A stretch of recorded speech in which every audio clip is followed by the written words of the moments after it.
échanger les malades contre le bien portant qui était bon pour le travail. Pour renouveler la main-d'œuvre. Voilà, c'est ça. Et puis, j'en étais. Oui, alors quand on est retourné à Soutov, on s'est présenté pour ce travail. Et puis, on a réussi à partir, ça s'appelle Sophia Valdé. On était dans un camp de travail, on construisait une route. Et j'avais des cousines qui étaient avec nous à Landwirtschaft, qui auraient voulu venir. Ils n'ont pas réussi, ou c'était déjà complet, on ne sait pas. Ils n'ont pas réussi. Personne n'est pas revenu de ces cousines-là. Ils sont tous restés là-bas. Et alors, là, dans ce camp de travail, à Sophia Valdé, on a eu un travail très dur parce que c'était l'hiver déjà, il faisait très froid, il y avait la neige, la glace. Des fois, on ne pouvait pas travailler parce que c'était gelé, mais ils ne nous laissaient pas de répit, ils ne nous laissaient pas reposer. Hein. Ils nous emmenaient quand même dehors, dans le froid. On partait le matin et à midi, on revenait. Et alors, moi, je ne peux pas dire que j'ai beaucoup travaillé.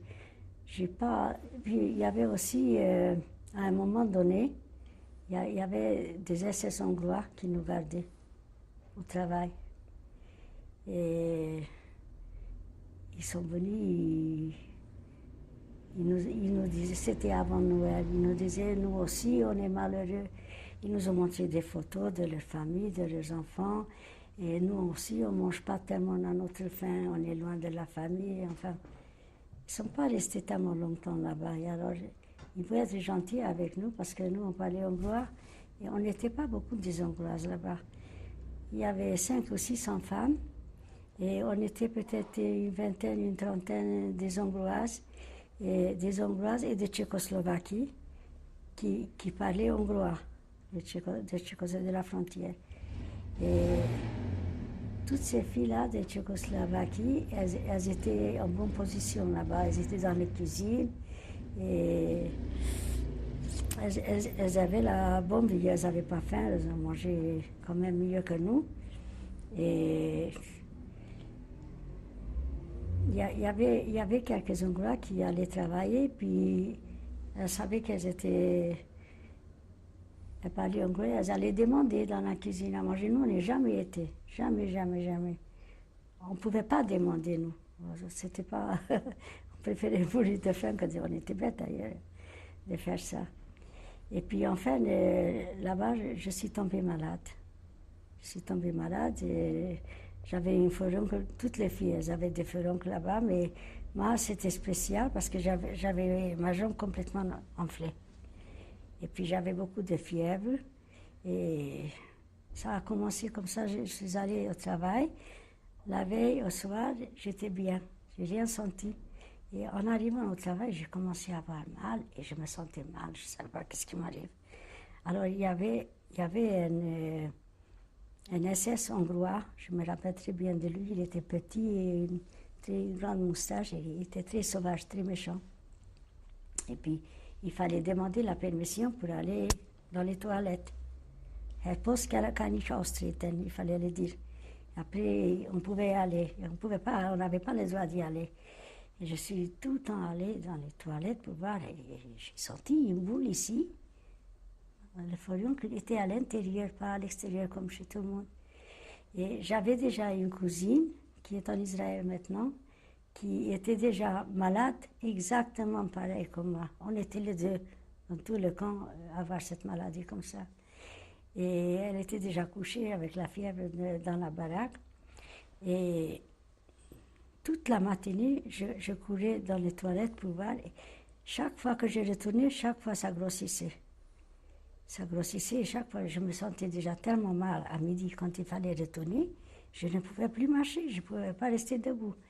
Et alors là c'était vraiment terrible parce que l'après-midi, il fallait revenir.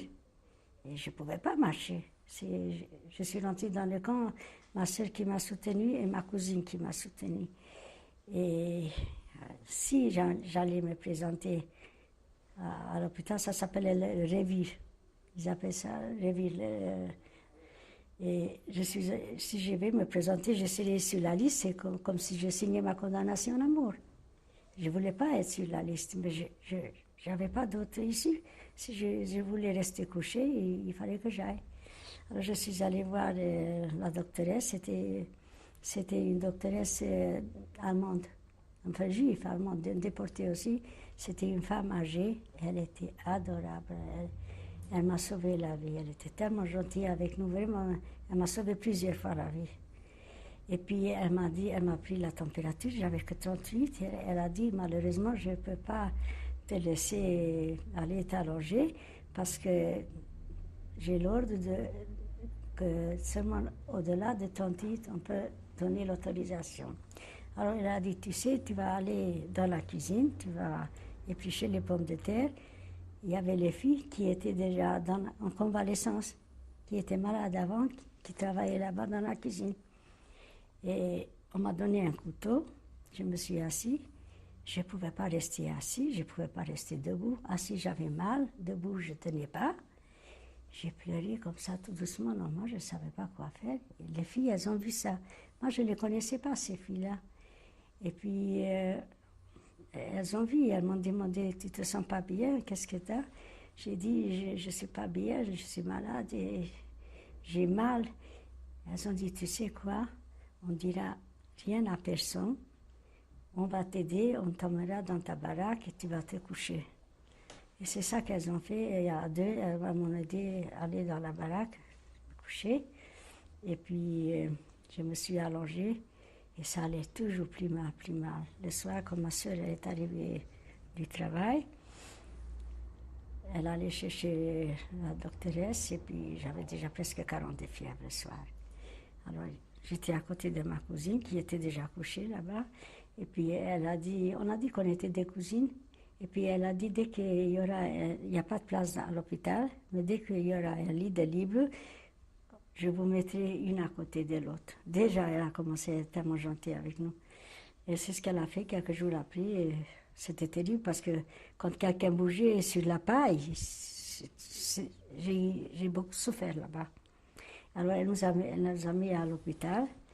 Et ma cousine, elle a eu la chance parce que ça s'est ouvert assez vite chez elle et tout de suite après, elle allait mieux. Et chez moi, ça ne voulait pas s'ouvrir. J'ai été déjà entre la vie et la mort. Il a fallu m'opérer pour m'ouvrir ce furoncle et puis la doctoresse, elle n'avait rien.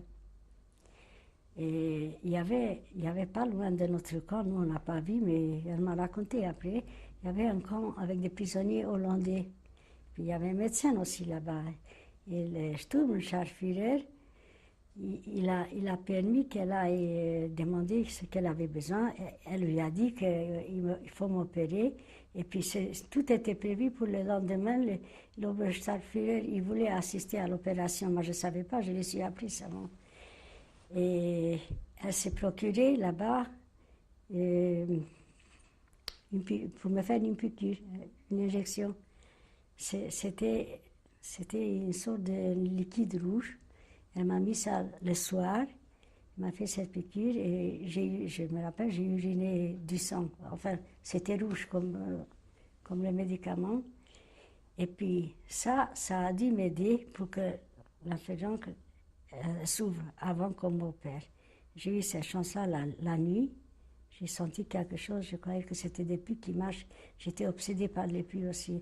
Je croyais que c'était les poux qui marchent sur moi. Et puis j'ai touché avec ma main, j'ai senti que c'était mouillé. Enfin, ça s'est ouvert. C'est grâce à ça. Et puis j'ai appelé l'infirmière, ils sont venus et puis ça a rempli presque une cuvette avec du sang et des pus. C'était vraiment le dernier moment parce que je ne mangeais plus rien. Je ne pouvais pas avaler, je n'avais pas la force pour avaler. J'étais déjà vraiment trop malade. Et tout de suite après, je me sentais bien. Je me rappelle encore cette sensation, tout de suite la fièvre a tombé. C'était rien, mais je n'étais pas soignée. Tout le sang qu'on m'a donné là-bas, c'était une bouillotte chaude qu'on mettait là-dessus pour que ça s'ouvrait pas. Enfin, je ne pouvais plus me nourrir. Tout le monde était tellement heureux. Tout le monde est venu m'embrasser. Les autres étaient plus heureux que moi parce que je ne me rendais même pas compte dans quel état j'étais. J'avais les peines qu'ils me donnaient et je ne pouvais pas l'avaler. Ma soeur, je l'ai suppliée, profite et mange parce que moi je ne peux pas, elle ne voulait pas. Elle était tellement têtue, elle a dit toujours, demain si tu iras mieux, tu auras besoin pour rattraper des forces. Elle ne voulait pas manger les peines. Elle aurait pu en profiter puisque moi de toute façon je ne pouvais pas les manger. Et puis après ça allait mieux, mais j'étais terriblement affaiblie, bien sûr. Et puis ça allait un peu mieux, mais je ne pouvais pas descendre du lit. Et juste là, ça a commencé le malheur, parce qu'ils ont emmené un camion de Stutthof pour échanger les malades. Et moi, j'étais la plus malade là-bas. On était 5 dans une baraque. Il y avait 3 baraques pour l'hôpital, 15 lits. Et toutes les autres filles se levaient, elles allaient, elles venaient. Moi, je ne bougeais pas dans le lit. Et on a su ça déjà la veille. Et moi, j'étais sûre que j'étais serais la première. Alors, ma soeur est allée le soir voir la doctoresse et elle a pleuré, qu'elle a personne au monde, elle n'a que moi. Elle lui a promis que je ne serais pas sur la liste. Mais qui c'est qui pouvait croire ça? Moi, je ne pouvais pas bouger et toutes les autres partaient et moi que je reste. C'était incroyable ça. Et puis, elle a dit que je vais rester. Je ne suis pas inscrite sur la liste. Il y avait une fille, une cousine de ma cousine qui était tout à fait bien, qui travaillait déjà dans la cuisine, elle était en convalescence. Mais elle était déjà inscrite, qu'elle était à l'hôpital. Alors bien sûr, c'est celle-là qu'on prenait la première. Et puis elle était sur la liste et elle savait. Elle savait, alors elle est venue me voir le matin. Elle m'a demandé si je veux bien garder une lettre parce que toi, tu restes, et moi, je vais partir. Elle aussi, elle était avec une cousine à elle, ensemble. Et je vais laisser une lettre d'adieu. Si au cas ma cousine restera en vie, qu'il reste quelque chose de moi, un souvenir. Et puis, quand elle m'a dit ça, j'ai dit, écoute, moi, je ne crois pas que je suis passée la liste. Toi, tu vas partir et moi, je reste. C'est pas possible, ça. Et puis, j'ai dit, est-ce que tu veux bien m'aider et aller voir la doctoresse et pour lui dire qu'elle me dise la vérité. Parce que moi, j'ai pensé qu'elle ne voulait pas me dire, comme j'étais tellement malade, elle voulait cacher la vérité, que je verrais à la fin. J'ai dit, est-ce que tu peux m'aider? Et puis, elle a dit oui. Elle est venue. Je me suis attrapée à elle, dans son cou. Puis c'était l'hiver, c'était gelé. Elle m'a traînée, je ne pouvais pas marcher. Elle m'a traînée. Et puis l'infirmerie, c'était juste la baraque à côté. Où la doctoresse, il y avait 2 doctoresses. Il y avait une autre doctoresse, puis il y avait les infirmières qui couchaient là-bas dans cette baraque. Et puis, elle m'a aidée, elle m'a traînée parce que je ne pouvais pas marcher. Elle m'a traînée, ça c'est une chose que je ne peux jamais oublier. Et elle a ouvert la porte de l'infirmerie, et quand les autres ils m'ont vu arriver, elle ne croyait pas que moi je me suis levée du lit. Alors tout le monde a couru prendre un tabouret pour que je m'assoie. Ils viennent avec le tabouret et moi je me cloue par terre à côté du tabouret. Alors j'ai commencé à me dire. Elle m'appelait Ethel, la doctoresse. Ethel mein Kind, toujours Ethel mein Kind. Et elle a dit, mais qu'est-ce que tu fais ici? Qu'est-ce que tu fais ici? Je tremblais 2 fois, des émotions. J'ai dit, je suis venue parce que je veux savoir si je suis sur la liste. Je veux laisser une lettre d'adieu pour ma soeur. Je veux laisser quelque chose. Je veux dire que vous me dites la vérité. Elle m'a rien dit. Elle m'a pris dans les bras comme un enfant. Parce que, vous savez, on était tellement amaigris, on n'avait pas de sein, on n'avait pas de poitrine, rien. On est devenus des enfants. Et puis j'étais légère aussi. Elle m'a pris comme ça dans les bras. On était 5 dans la baraque et elle m'a remis dans le lit, elle m'a couvert et quand elle m'a couvert, elle ne voulait pas que les autres ils entendent parce qu'elle aurait voulu sauver tout le monde mais elle ne pouvait pas. Alors elle ne voulait pas que les autres entendent, elle m'a chuchoté dans l'oreille, Ethel, tu restes, tu n'es pas sur la liste, reste tranquille. C'est vrai que tu n'es pas sur la liste. Et c'était vrai. Et après, qu'est-ce qu'ils ont fait les Allemands? Ils n'avaient pas les 30 femmes. Ils sont allés chercher ceux qui étaient une fois malades au travail. Ma soeur, elle a vu qu'on allait les chercher. Et il les ramenait. Et moi qui ne pouvais pas bouger, je vais rester là. Je l'ai cru seulement jusqu'au dernier moment, quand les SS sont rentrés avec un fusil comme ça. Ils sont allés au premier lit, tu te lèves, tu prends ta couverture, tu viens avec nous. Après, c'était le deuxième lit, après, c'était moi. Et ils m'ont laissé là, ils sont allés plus loin, au quatrième et au cinquième lit. Et ils ont emmené tout le monde, et moi, je suis restée là-bas. Et j'étais la plus malade. C'était vraiment un miracle. Un miracle. Comment d'ailleurs elle a pu faire ça, la docteure, je ne sais pas. Et puis enfin, là, j'ai commencé à croire. Mais mon calvaire n'était pas fini encore, parce que le camion, il devait partir avant midi, avant que les autres arrivent du travail. Il devait quitter le camp. Dernier moment, il y avait une fille qui était enceinte, une fille de Lituanie. Je la connaissais bien et commençais à voir qu'elle était déjà enceinte. Et elle connaissait ces combines-là, elle s'est cachée. Elle s'est cachée, ils ont creusé tout autour du camp et ils ont rempli avec la paille et elle s'est cachée en dessous de la paille. Et alors ça a commencé, le cri et le va et les viennent avec les SS qui couraient partout pour la chercher parce qu'il fallait la trouver vite. Et les SS qui rentrent dans ma baraque où j'étais toute seule, ils ont demandé, est-ce que quelqu'un s'est caché ici? Moi j'ai dit non. Si on trouve quelqu'un caché ici, on te fusille tout de suite. Puis j'ai commencé à dire, mais moi j'ai vu personne. Peut-être quelqu'un a pu se cacher sans que je voie, mais moi j'ai vu personne. Et ils ont fouillé sous le lit, sur le lit, partout, ils n'ont pas trouvé. Alors ils sont sortis, ils ont fouillé partout, ils ont couru. Moi j'ai rien vu, mais j'ai entendu des cris. Je me suis dit, ça y est, mais maintenant c'est mon tour. Si on n'aurait pas trouvé cette fille, la pauvre, moi j'allais à sa place, parce que chez les Allemands, ce n'est pas les malades qui comptaient, c'est le chiffre, le nombre. Il fallait 30, n'importe qui. Et ils l'ont trouvé, la malheureuse, ils l'ont trouvé, ils l'ont emmenée. Sinon, c'est moi qui passais à sa place. Alors ça, c'est un souvenir qu'on n'oublie jamais. Et cette doctoresse, elle était adorable avec moi. Un jour, elle était malade et l'SS qui s'occupait de l'hôpital, c'était un Roumain, un Allemand de Roumanie. On les appelait les Schwabes. Et il était très méchant, il voulait être méchant avec elle. Elle était enrhumée, tout simplement. Il n'a pas laissé coucher à l'infirmerie, il fallait qu'elle couche à l'hôpital. Et quand elle est venue dormir là-bas, elle a changé la fille qui était à côté de moi, elle voulait être à côté de moi. Et puis c'est là qu'elle me racontait des choses, elle me disait toujours que toi, tu vas te refaire ta vie, tu es jeune, tu vas avoir un mari, tu vas avoir des enfants. Moi, j'ai personne, c'était une femme âgée. Je voudrais qu'on reste toujours ensemble. Et ça, c'est mon plus grand chagrin dans la vie, que j'ai jamais pu la revoir. Elle s'appelait Frau Dr. Stein. Elle était d'Allemagne.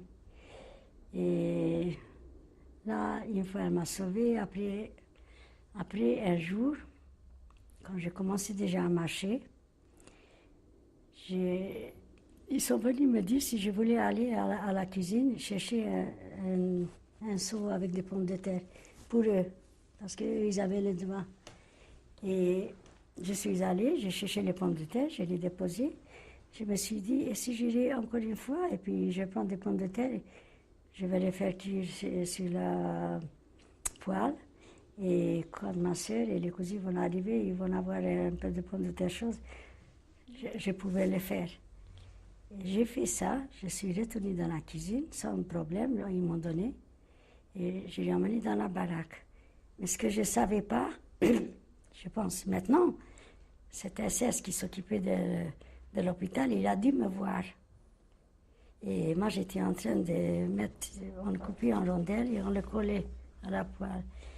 Et lui, il est rentré et il m'a trouvé là-bas en faisant cuire les pommes de terre. Il a dit, qu'est-ce que tu fais là? J'ai dit, j'ai trouvé une pomme de terre et je l'ai fait cuire. Ah bon, tu peux faire ça? Alors, demain, tu vas travailler dehors. Il m'a mis dehors, pardon, il m'a mis dehors et il allait dire à la doctoresse que je ne reste plus là. Elle a commencé à protester. Mais moi, j'ai besoin d'elle. Justement, j'ai besoin de quelqu'un. Elle ne voulait pas que j'aille. Justement, j'ai besoin de quelqu'un pour m'aider ici à l'infirmerie. Et puis, elle m'a gardée là-bas. J'étais bien là-bas. J'étais toute la journée au chaud. Elle m'a gardée là-bas. Des fois, elle m'a donné un peu de plus. Et comme il n'y avait pas grand-chose à faire, elle m'a donné des pansements qui étaient en papier, qui étaient larges, que je les coupe en 2 ou en 3 et que je roule, enfin, pour m'occuper, pour montrer que je faisais quelque chose parce qu'elle ne voulait pas que je sorte. Mais je n'ai pas eu le droit de dormir à l'hôpital. Il fallait que je dorme dans la baraque. Et le matin, j'allais à l'infirmerie et puis enfin, je faisais plein de choses là-bas. J'ai aidé la doctoresse. Il fallait que je lui tienne la bougie quand le malade arrivait, les filles avec leur furon, que je savais qu'est-ce qu'il fallait mettre là. C'était une pommade noire, ichtiol. Je faisais le travail et je les aidais comme ça. Elles se débarrassaient plus vite, elles étaient fatiguées. Enfin, j'étais bien là-bas. Et ça a duré comme ça quelques semaines. Et puis après, c'était la marche. On était encerclés par les Russes. Et les Allemands, ils ne savaient pas qu'ils étaient encerclés. Ils commençaient à nous emmener à un endroit. Ils nous ont emmenés dans un grand camp où il y avait aussi des hommes là-bas déjà. Et on est resté quelques semaines là-bas. On n'avait rien à manger là-bas, même pas ce qu'on a eu là-bas au travail. C'était le désordre, désorganiser tout. Et ils emmenaient les gens et beaucoup plus, enfin, tout le monde mourait là-bas. Et un jour, les hommes étaient dans un camp à côté. Il y avait des filles qui ont fait connaissance là-bas. Puis un jour, ma cousine, qui est en Israël maintenant, elle est sortie et elle a trouvé un petit sac de pommes de terre par terre. Sans doute, un de ces hommes-là, il a déposé pour une fille là-bas. Elle a pris le sac avec les pommes de terre, l'a ramené dans la baraque. Ça nous a sauvé la vie. Ça, je me rappelle qu'on avait tellement faim là-bas. Ça nous a sauvé un peu la vie là aussi. Après, on est resté un peu là-bas. Et on voyait déjà les combats dans l'air. Nous, on ne savait pas que c'était le combat. On n'a jamais pensé qu'on va être libéré un jour. Je ne sais pas. On était drogués. On était drogués. Et on a pensé que c'est le temps qui n'est pas bon, le tonnerre, l'éclair, tout ça. C'était le combat. Et puis, c'est là que je me suis séparée de la doctoresse. Je ne sais pas qu'est-ce qu'elle a fait. Il y avait des filles qui disaient que ils étaient bombardés, ils sont morts. On ne pouvait pas savoir qu'est-ce que c'est devenu, parce que nous, on nous a emmenés pour la marche. Alors, ils ont dit qu'il n'y a que ceux qui sont capables de marcher qui se présentent, sinon on va nous fusiller sur place, ce qu'ils ont fait d'ailleurs. Et moi, j'ai été très fatiguée et affaiblie. Et ce que j'ai oublié de vous dire, que j'avais plus de chaussures. Parce que cette fille-là qui m'a demandé pour écrire la lettre, pour garder sa lettre, quand elle est partie, elle a pris mes chaussures à moi. Et elle avait un pied plus petit encore que moi. Elle m'a laissé ses chaussures. Et quand je devais aller travailler, je n'avais pas de chaussures. C'est encore la doctoresse qui m'a emmenée. Il y avait une cordonnerie là-bas. Elle m'a trouvé 2 chaussures du même pied. Et je devais marcher avec cette chaussure-là comme ça. Alors, des fois, ils nous ont donné pas à manger, et on marchait. Et des fois, ils nous ont laissé s'asseoir par terre, qu'on se repose un peu. Moi, j'ai senti, et j'étais sûre, si je m'assois, je ne peux plus me lever. Ah, ça, j'ai été sûre. J'étais tellement fatiguée. Alors, tout le monde s'est reposé, et moi, je suis restée debout et j'ai marché sur place. Parce que j'en étais sûre que je ne pourrais pas me lever. Peut-être que j'ai eu tort, maintenant je regrette, parce que comme j'étais fatiguée, j'aurais puis rattraper un peu de force, mais je ne l'ai pas fait. Et puis après, on a marché pendant des jours et des nuits. Et une fois, on a rencontré une autre colonne de déportés qui venait de là-bas où nous, on devait aller. Et les deux SS se sont rencontrés, ils ont dit, mais c'est à devenir fou, nous on va là-bas, vous venez ici, ils se sont grattés la tête. Ils ont compris tout de suite qu'ils étaient encerclés. Alors qu'est-ce qui s'est passé? Les SS se sont enfuis, ils nous ont laissés là-bas, sans garde, sans personne, on était libres. On savait qu'on était libres, mais on ne pouvait rien faire. Avec notre liberté, on n'a pas osé rentrer dans une maison allemande. On voyait une maison allemande de loin, là-bas, après les champs. On était dans une forêt. Et de loin, on voyait une petite maison, mais personne n'a pas osé rentrer là-bas. Personne. Rentrer dans une maison allemande, ils vont nous tuer tout de suite là-bas. Et qu'est-ce qu'on a fait? On a continué à marcher. Tout seul. On était libres et on a continué à marcher. Et en marchant comme ça, une autre colonne qui arrive avec des SS, avec leurs fusils, qui étaient gardés encore. Et qu'est-ce qu'ils ont fait? Ils nous ont mélangés avec eux. On est retombé dans les mains des Allemands, carrément. Et alors, on allait avec eux, sous garde, et jusqu'à un endroit où il y avait un hangar immense. Ils ont rempli avec plein de déportés là-bas. Il paraît qu'ils voulaient faire sauter ça, ils n'avaient pas le temps de le faire sauter. Mais on était vraiment serrés un contre l'autre, on ne pouvait pas bouger, on sortait les morts. C'était terrible, on ne mangeait pas. C'était la faim. C'était la faim. Et on a eu la chance que les chars russes qui sont arrivés, et tout d'un coup, on a entendu un coup de fusil. Ils ont tué les SS qui nous gardaient. Puis il y avait des hommes aussi là-bas, dans ce hangar. Ils ont défoncé la porte. Et puis tout le monde est sorti. On marchait dans le sang, c'était la neige. Ils ont marché sur le cadavre. C'était rien pour nous. Ça nous choquait même pas. On était tellement habitués de voir des morts. Et puis on est sorti et après, tout le monde voulait fuir le front. Parce que rester là et retomber dans les mains des Allemands, on risquait de retomber. Et on ne voulait pas, alors tout le monde voulait partir. Et on avait une cousine qui était tellement malade qu'elle était presque dans le coma. Elle n'était pas malade, elle était à bout de force. Elle avait les yeux fermés, elle ne pouvait pas manger, et elle avait une sœur. Et nous, c'est elle qui a trouvé le sac de pommes de terre qui nous a sauvés. Et nous, on s'est dit, jamais on ne va pas se séparer, et quoi que ça soit, même s'il faut mourir, on ne se sépare jamais. Et là, on arrête.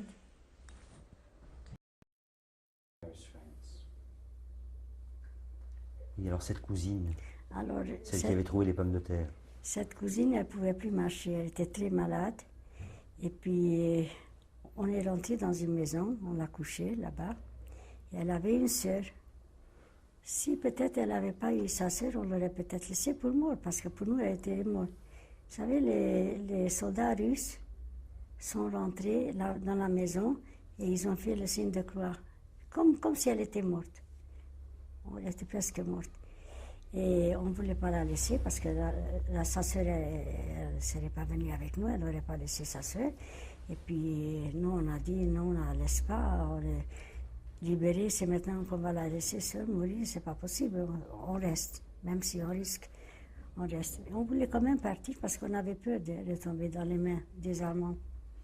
Et puis ma sœur, elle a trouvé un landau là-bas, un vrai landau. Ma cousine, c'était une grande fille, comme ma sœur, elle était grande, belle fille. Et on l'a mis dans le landau. On s'est dit qu'on va marcher un peu, on va l'emmener avec nous. Et en route, il y avait des hommes, des déportés qui ont trouvé des chevaux, des charrettes, ils ont attelé les chevaux et